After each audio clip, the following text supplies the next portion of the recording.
Hey everybody, Will here from O'Reilly Auto Parts to show you how to break in a new set of brake pads and rotors. This procedure will be effective for any new brake pads and rotors regardless of the vehicle.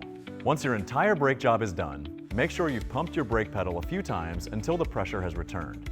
If the pedal feels spongy, you may have air in your brake lines. Here's a link to instructions on how to bleed them if that's the case. If the pedal feels like it should, take your vehicle out for a drive, slowing it down 30 or so times from 30 miles per hour with moderate brake pressure, allowing the brakes to cool for about 30 seconds in between each slowdown.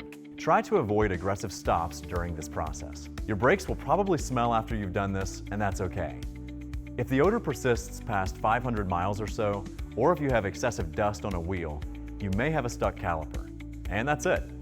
We hope this video has been helpful. But if you still have questions, we'd love for you to stop by a store, O'ReillyAuto.com, or contact us on social media. We'll see you again soon.